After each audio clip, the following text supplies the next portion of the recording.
Hello, it's me again. I'm back. In America. Yeah. The most common question I get is, are you still in France? And actually, perhaps you recognize this right here. This array of photos. But it's just a recreation. I am no longer in France. Actually, I've been back for about a year now, so how was my experience? I suppose that's the next question that follows, and the reviews are mixed. Specifically, my review is mixed because I'm one person.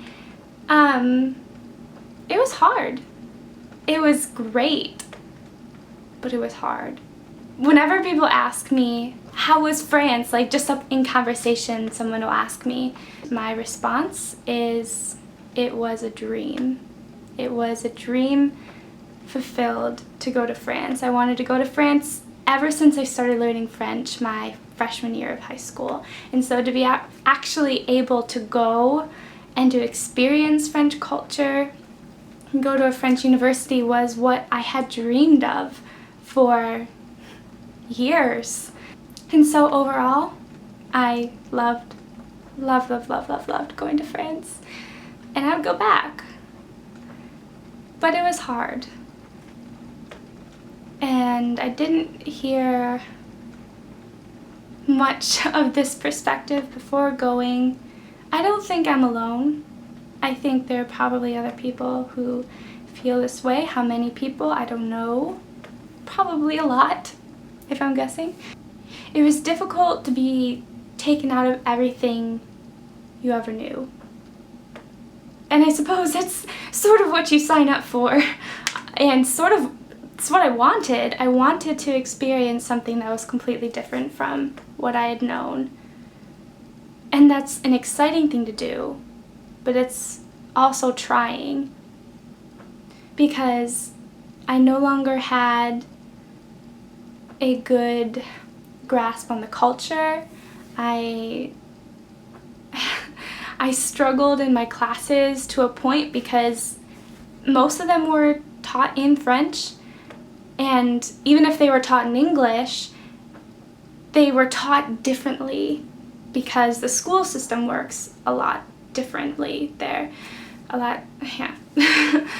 And then, of course, I went in basically having no friends. I knew the girls vaguely. I'd met them once before I went, specifically the American girls from my same program, and there were 5 of us total, including myself. So you're going in alone to this new culture that you don't completely understand. Like, you think you understand, but you don't. And even after you've lived in it for, what was that, 4 months? I mean, yeah, just over 4 months I was in France. Even after 4 months, I still don't completely understand it. So I went through some periods that were very difficult, where I felt very alone and sad. Honestly, I had some pretty low points during the semester. It was just very difficult. I think part of it was I went in with the expectation that it wouldn't be. I just thought I would handle it fine. I don't know. I didn't really think about how difficult it would be. And so I went in thinking that even though I didn't have friends going in, that it would be easy enough to make friends. And that even though my French wasn't perfect, I was pretty confident I could get around. But in terms of friends, I was hardly there to be able to make friends. I ended up hanging out a lot with the American girls there and a couple Canadian girls. And then, yeah, met a few other English-speaking friends. But it was really hard to make close friendships, which is what I kind of expected.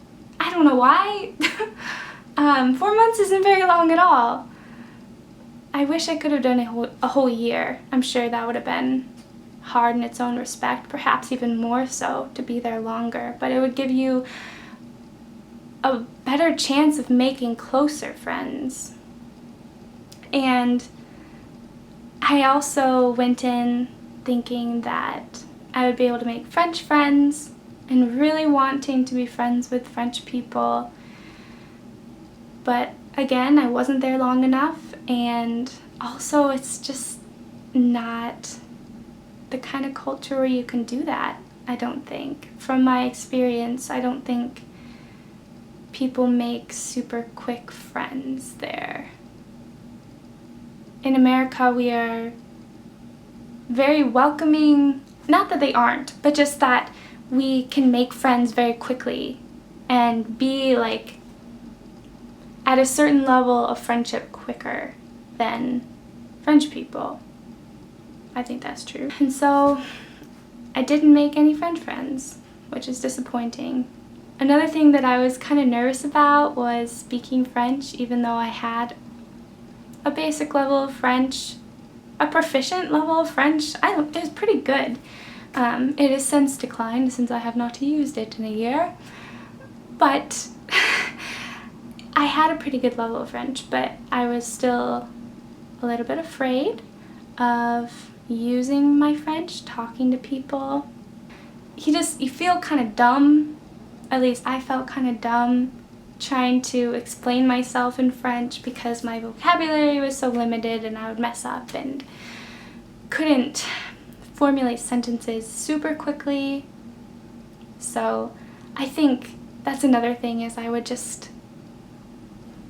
push myself more, to just go for it and not worry about messing up, because even if you do mess up, if you get like a basic meaning in there, people can usually understand. And most of the French people I talked to had a working level of English, and so between your mediocre level of French and their mediocre level of English, there can be some level of communication there.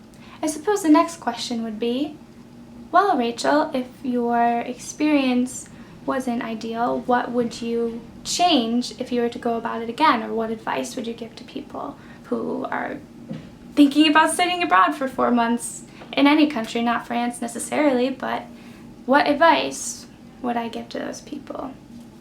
And I think the biggest thing for me that I would change is just my expectations of it. I think I would want to go in knowing that it might be a little difficult, but being prepared for the challenges that I knew would come.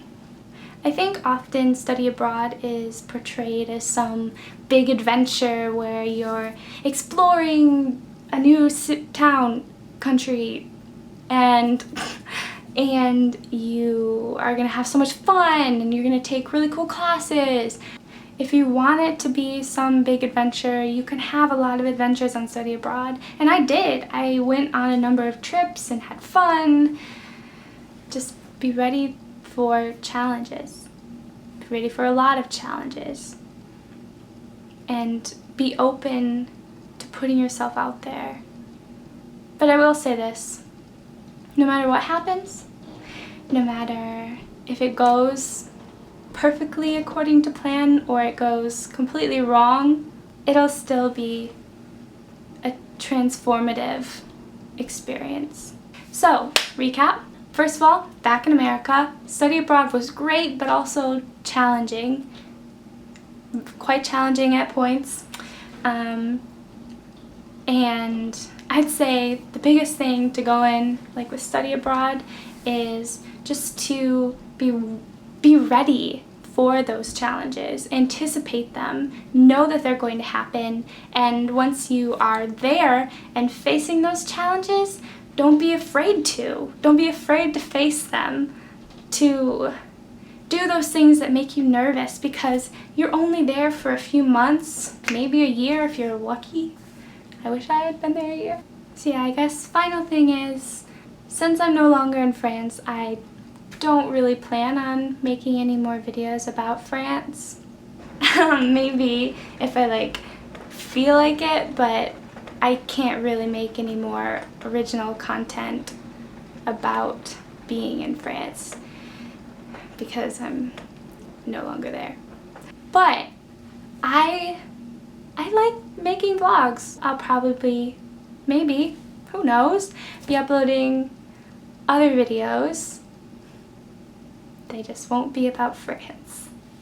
Sorry. Okay.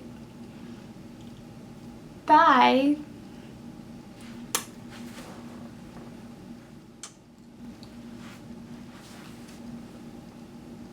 Okay. Can stop recording now. Bruce. Please. I'm done. Can you press the button? No, press the button. I should press. I can. Okay. This is awkward.